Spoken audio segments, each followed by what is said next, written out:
Hello friends, welcome to शिक्षक prep. तो friends, हम सीटेट एग्ज़ाम की प्रिपरेशन कर रहे हैं और आज की क्लास में हम most important previous year question paper लगाने वाले हैं सीडीपी का। और आप जानते हैं ये सीरीज़ हमारी कंटिन्यू चल रही है, तो इसी को कंटिन्यू करते हुए आज हमारी नेक्स्ट क्लास है।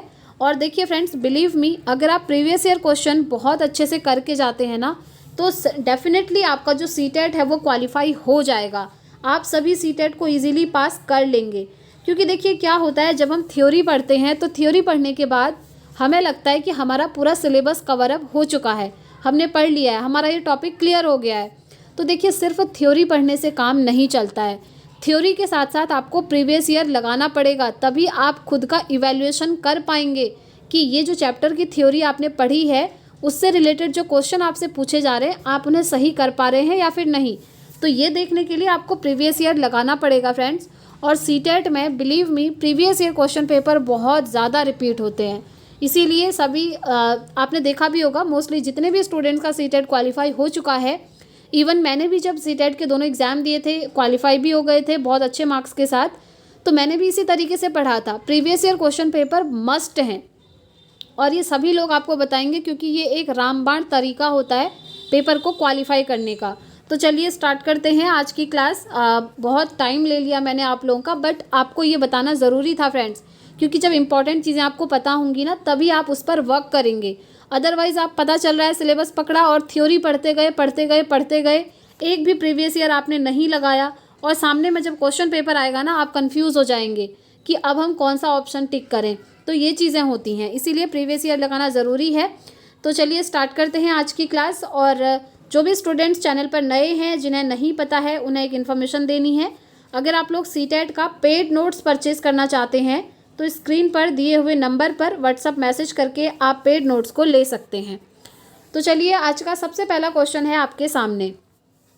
बालक का विकास परिवर्तनशील होता है जो गुणात्मक तथा परिमाणात्मक दो रूपों में होता है। बालक के विकास में होने वाले गुणात्मक परिवर्तन का अंग नहीं है। कौन सा नहीं है, आपसे ये पूछा है। अब देखिए सबसे पहले हम समझते हैं कि ये होता क्या है, गुणात्मक और परिमाणात्मक। सबसे पहले ये समझेंगे जो हमारा डेवलपमेंट है वो कैसा होता है, परिवर्तनशील होता है। सिंपली आपसे एक बार ये भी क्वेश्चन पूछा हुआ है सीटेट में कि विकास होता है डैश, दे देंगे स्थिर होता है, परिवर्तनशील होता है, स्थिर भी होता है, परिवर्तनशील भी होता है, और उपरोक्त में से कोई नहीं।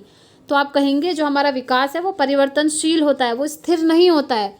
डेवलपमेंट आपका हमेशा होता है, और डेवलपमेंट आपका स्टार्ट हो जाता है वोम से लेकर टोम तक, यानी कि गर्भ से लेकर कब्र तक आपका डेवलपमेंट चलता रहता है।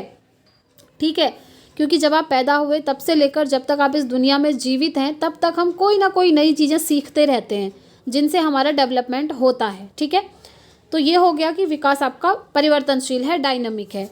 अब ये गुणात्मक और परिमाणात्मक क्या है, तो देखिए विकास दो प्रकार का होता है, एक गुणात्मक होता है, एक परिमाणात्मक होता है। गुणात्मक के अंदर क्या होता है, देखिए गुणात्मक क्या होता है मैं आपको समझा देती हूँ। एक होता है क्वांटिटेटिव, एक होता है क्वालिटेटिव। तो क्वांटिटेटिव जो होता है ना, इसको हम मात्रात्मक परिवर्तन भी कहते हैं। इसमें क्या होता है कि बॉडी की कुछ चीज़ें जिन्हें आप मेज़र कर सकते हैं, लाइक जैसे आपकी बॉडी का हाइट है, आपकी बॉडी का वेट है, उसको आप मेज़र कर सकते हैं, तो वो क्वांटिटेटिव डेवलपमेंट के अंदर आता है। ठीक है, और दूसरा क्वालिटेटिव की अगर बात करें तो क्वालिटेटिव मतलब होता है गुणात्मक परिवर्तन। गुणात्मक परिवर्तन में वो चीज़ें आती हैं जिनको आप मेज़र नहीं कर सकते, जैसे आपका चारित्रिक विकास है, आपका संज्ञानात्मक विकास है, आपका भाषाई विकास है।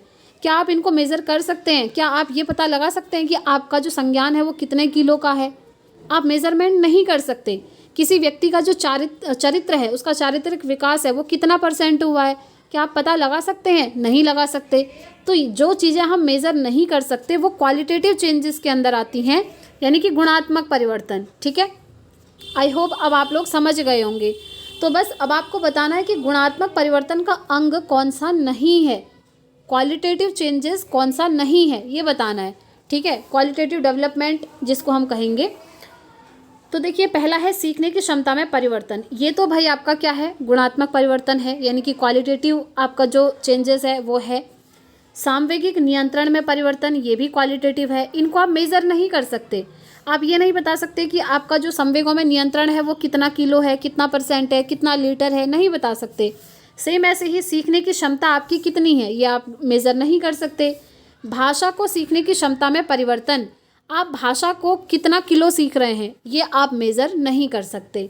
लेकिन शरीर के बाह्य अंगों में जो परिवर्तन हो रहे हैं उनको हम क्या कहेंगे, उनको हम कहेंगे कि ये क्या है, मात्रात्मक परिवर्तन है। बॉडी के जो बाहरी ऑर्गन होते हैं उनमें जो चेंजेस आते हैं, जैसे आपकी बॉडी का वेट, मैंने आपको बोला हाइट है, ये सब आप बता सकते हैं। जब बच्चा छोटा होता है उसकी हाइट कम होती है, जब थोड़ा बड़ा होगा हाइट बढ़ जाएगी, तो उसको आप मेज़र कर सकते हैं।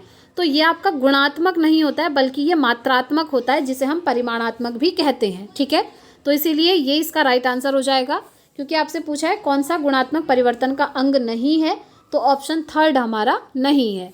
आगे बढ़ेंगे नेक्स्ट क्वेश्चन। लेव वाइगोत्स्की के अनुसार निम्नलिखित में से कौन से सांस्कृतिक उपकरण के उदाहरण हैं जो हमारे कामकाज में सहायता और परिवर्तन करते हैं? पहला है मानचित्र, दूसरा है भाषा, तीसरा है कैलकुलेटर, चौथा है स्कीमा। अब देखिए आपको लग रहा होगा कि ये चारों ही ऑप्शन हमारे सही हैं, और बिल्कुल आपको सही भी लग रहा है। ठीक है, क्योंकि देखिए ये क्या पूछ रहा है कि सांस्कृतिक उपकरण कौन कौन से हैं जो कि हमारी हेल्प करते हैं कामों को करने में, लेव वाइगोत्स्की के अनुसार। तो उनके अनुसार मानचित्र, भाषा, कैलकुलेटर, स्कीमा, ये चारों ही क्या है, हमारे सांस्कृतिक उपकरण हैं जो कि हमको हेल्प करते हैं किसी भी चीज़ को सीखने में। ठीक हो गया, तो राइट आंसर क्या हो जाएगा, ऑप्शन 4 हो जाएगा, जिसमें दिया है कि चारों ऑप्शन हमारे सही हैं। आगे बढ़ते हैं नेक्स्ट क्वेश्चन। डिस्ग्राफिया संबंधित है, बहुत इजी क्वेश्चन है, बहुत अच्छा क्वेश्चन है। डिस्ग्राफिया किससे रिलेटेड है? गणित संबंधी विकार, लेखन संबंधी विकार, पढ़ने संबंधी विकार या भाषा संबंधी विकार? तो देखिए आप जानते हैं अधिगम की कुछ विकार होते हैं जिन्हें हम अधिगम अक्षमताएं या लर्निंग डिसेबिलिटीज़ भी कहते हैं। तो उनमें यही आते हैं आपके, जैसे डिस्ग्राफिया है, डिसकैल्कुलिया है, डिस्फेजिया है, डिस्प्रैक्सिया है, ये सारे। और ये सारे मैंने आपको सिर्फ एक वीडियो में कंपाइल करके बताए हुए हैं। आप उस सिंगल वीडियो को देखेंगे तो आपके सारे अधिगम विकार यहाँ से दूर हो जाएंगे। ठीक है, तो देखिए डिस्ग्राफिया किसको कहते हैं? डिस्ग्राफिया उसे कहते हैं जब बच्चे को लिखने में प्रॉब्लम होती है, याद रखेंगे। ठीक है, गणित संबंधी विकार क्या होता है? जब बच्चे को मैथ्स में कैलकुलेशन करने में दिक्कत आती है, और इसे हम कहते हैं डिसकैल्कुलिया। आप लिख लीजिए, वैसे आप लोगों को पता भी होगा ये चीज़। डिसकैल्कुलिया होता है आपका जब बच्चे को मैथ्स करने में प्रॉब्लम आती है। ठीक है, लेखन संबंधी आपको पता चल ही गया, डिस्ग्राफिया। तो इस तरीके से मैंने आपको सारे करवाए हैं, एक बार आप उस वीडियो को ज़रूर देखिएगा। नेक्स्ट क्वेश्चन पे चलते हैं। राष्ट्रीय शिक्षा नीति 2020 में एक एकल निकाय के रूप में भारत उच्च शिक्षा आयोग के गठन का प्रावधान किया गया है। इस निकाय के दायरे से बाहर विषयों की सूची में क्या सम्मिलित है? क्या सम्मिलित है ये आपको बताना है। कानूनी शिक्षा, चिकित्सा शिक्षा, कला शिक्षा, साहित्य शिक्षा, बताइए कौन सा सही होगा। तो देखिए एक एकल निकाय के रूप में इसकी बात कर रहा है, तो इसके अंदर हमारा कानूनी शिक्षा और चिकित्सा शिक्षा आ जाता है फ्रेंड्स, इसीलिए फर्स्ट ऑप्शन इसका राइट हो जाएगा। ठीक है, चलिए आगे बढ़ते हैं। Next question. निम्नलिखित में से कौन सा विकल्प दी गई विशिष्ट अधिगम वरीयता वाले विद्यार्थियों के समावेशन हेतु यथोचित संयोजन रणनीति का सही युग्म है? पहला है गति संवेदी, सामग्री को जोर से पढ़ना। दूसरा है श्रवण, पुस्तकों या नोट्स से मुख्य अंशों को चिन्हित करना। तीसरा है स्पर्शनीय, सामग्री के मौखिक सारांश के लिए पूछना। चौथा है दृश्य, विषय वस्तु को व्यवस्थित करने के लिए मानचित्र और प्रवाह चार्ट का उपयोग करना। अब देखिए आपसे ये पूछा है कि विद्यार्थी के समावेशन के लिए सही यहाँ पर युग्म कौन सा होगा।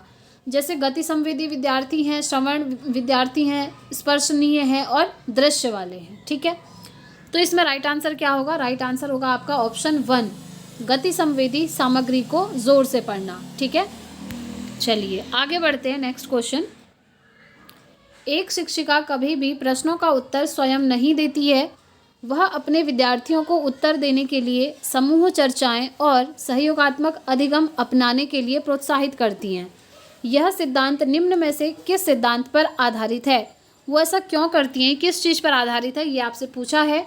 देखिए कभी भी खुद से वो आंसर नहीं देती हैं, वो चाहती हैं कि बच्चे क्या करें, ग्रुप में डिस्कशन करें, एक दूसरे की हेल्प करके सीखें, सहयोगात्मक अधिगम से सीखें।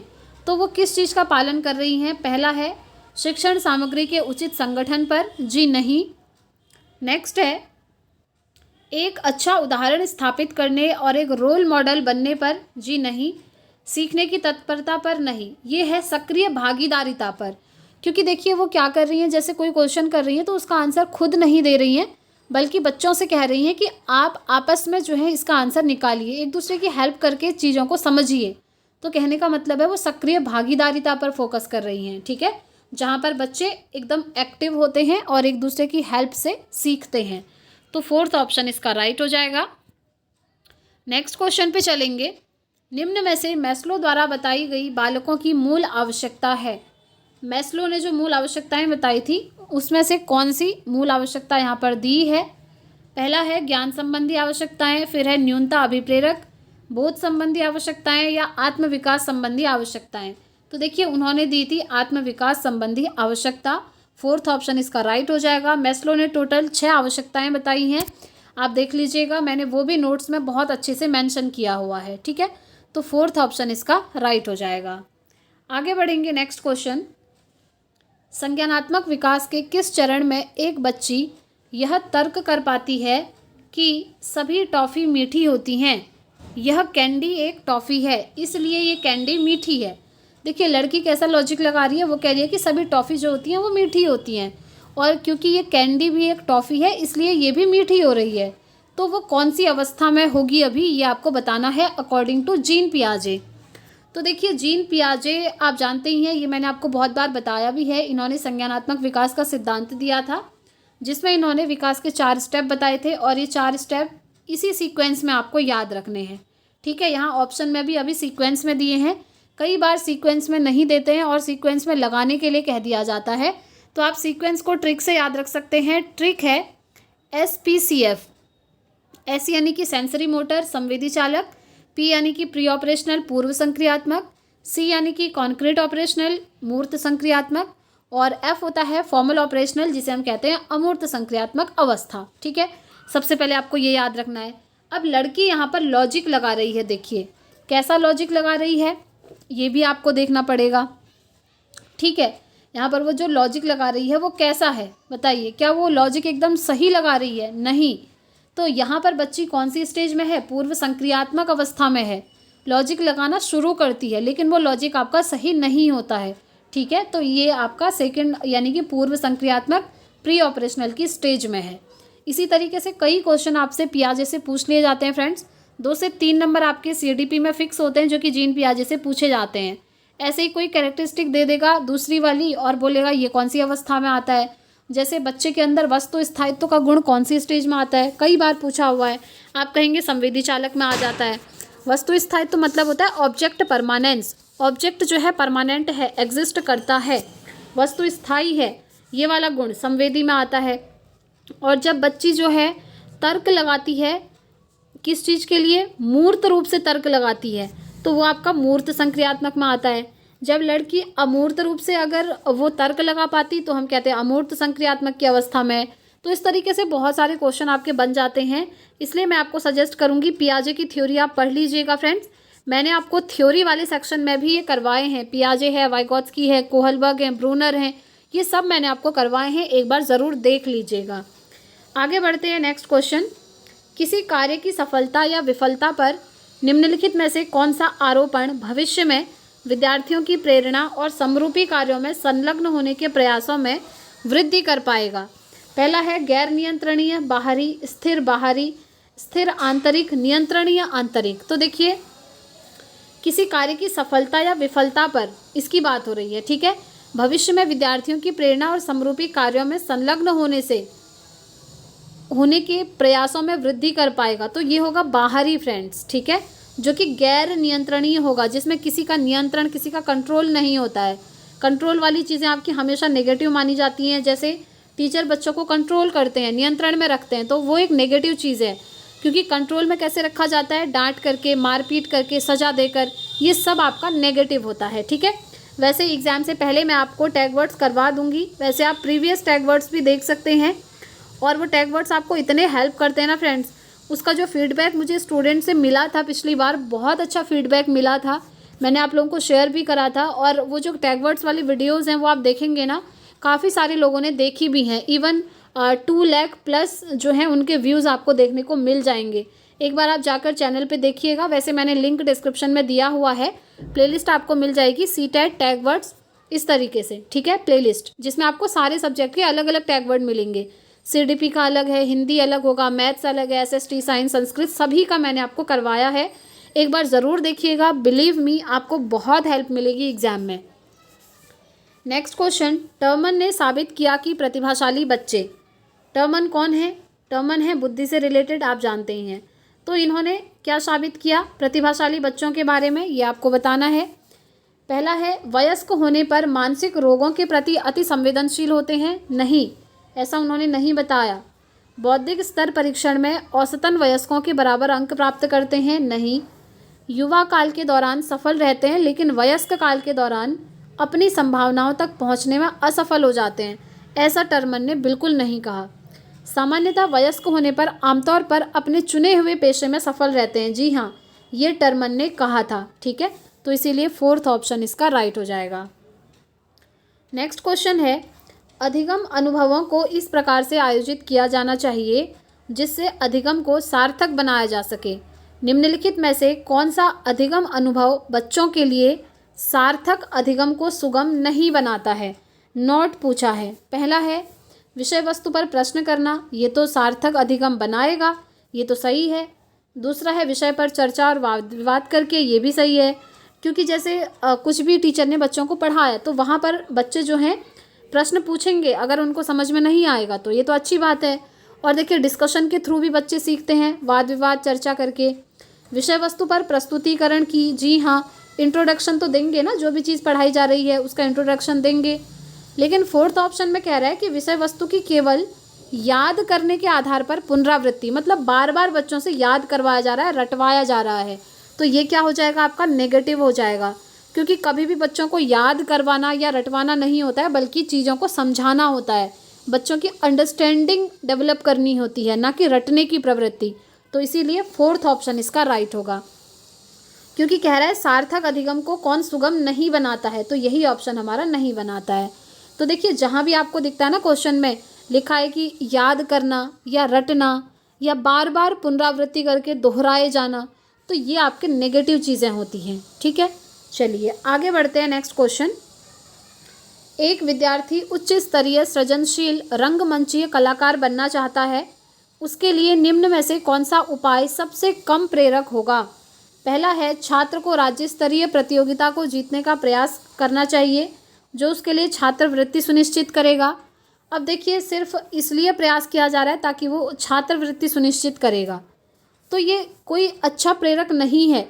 ये सबसे कम प्रेरक आपका यही होगा, क्योंकि देखिए यहाँ पर किसी भी कंपटीशन को जीतने की बात हो रही है ताकि उसको स्कॉलरशिप मिलेगी, तो ये कोई अच्छी बात थोड़ी है कि स्कॉलरशिप के लिए जीतना है।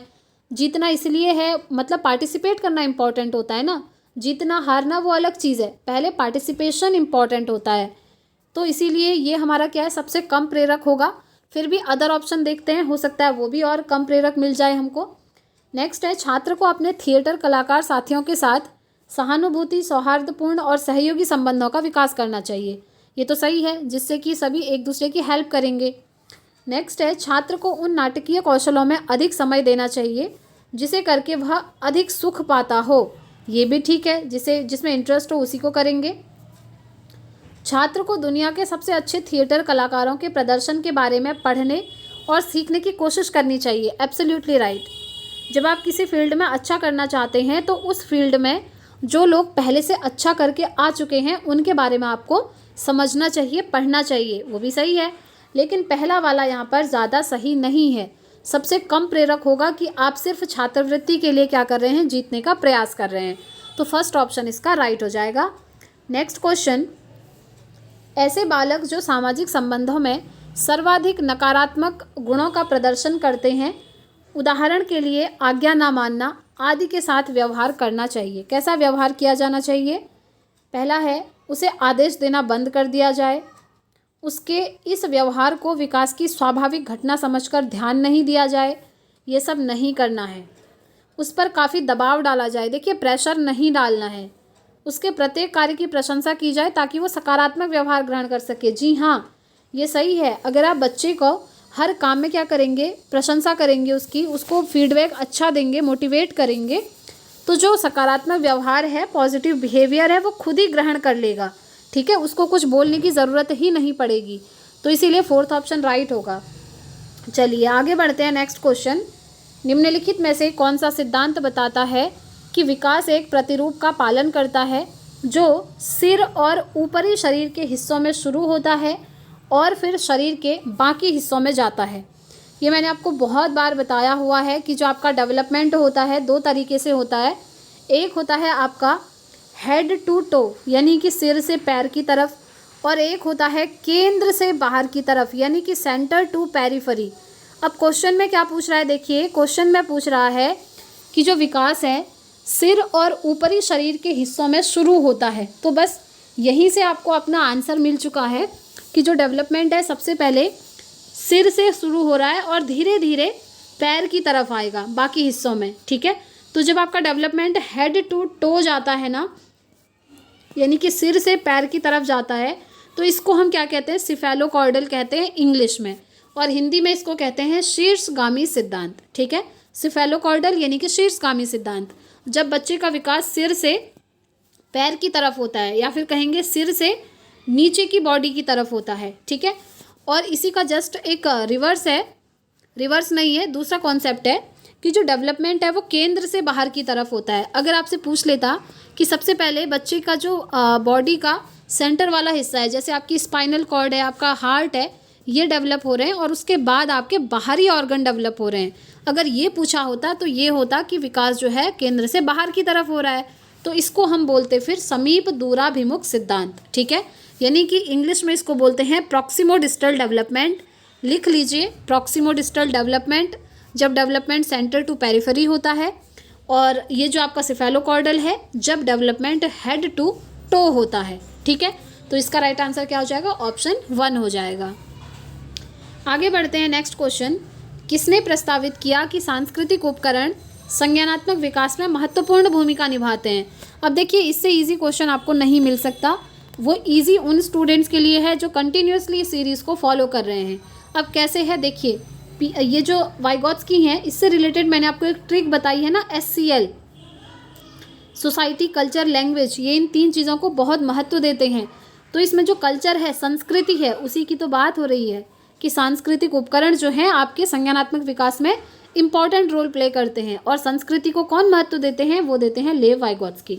तो बस समाज हो, संस्कृति हो या भाषा हो, इससे रिलेटेड कुछ भी पूछा है और ये पूछा है कि कौन महत्व देते हैं, तो आप कहेंगे लेव वाइगॉत्स्की महत्व देते हैं। ठीक है, तो फर्स्ट ऑप्शन इसका बिल्कुल राइट हो जाएगा। और अगर यही पूछा होता कि स्कीमा को सबसे ज़्यादा महत्व कौन देते हैं, तो स्कीमा को सबसे ज़्यादा महत्व देने वाले हैं जीन पियाजे, ये भी ध्यान रखेंगे। तो फ्रेंड्स, आज की क्लास के सारे क्वेश्चन यहाँ पर कंप्लीट होते हैं। इससे आगे के जो क्वेश्चंस हैं हम कल कर लेंगे नेक्स्ट वीडियो में। आज की वीडियो आपको कैसी लगी प्लीज़ कमेंट करके ज़रूर बताइएगा, और वीडियो को ज़्यादा से ज़्यादा लाइक करिएगा फ्रेंड्स, ज़्यादा से ज़्यादा शेयर करिएगा, और आज आपने कितना स्कोर किया कमेंट बॉक्स में ज़रूर बताइएगा। और आप हमें टेलीग्राम एंड व्हाट्सएप पर भी फॉलो कर सकते हैं फ्रेंड्स, लिंक आपको डिस्क्रिप्शन बॉक्स में दिया हुआ है। तो आज की क्लास में इतना ही रखते हैं, और हमारी अदर सब्जेक्ट की क्लासेस भी चल रही हैं, आप उन्हें भी देखिएगा friends. Hindi pedagogy, maths pedagogy, आपका इवन जो हिंदी का थ्योरी वाला सिलेबस है वो भी हम कवर अप कर चुके हैं, उसकी प्लेलिस्ट भी आपको इसी वीडियो के नीचे मिल जाएगी। तो इस वीडियो में इतना ही रखते हैं फ्रेंड्स, मिलते हैं अब हम अपनी नेक्स्ट वीडियो में नेक्स्ट क्लास के साथ। Thanks for watching.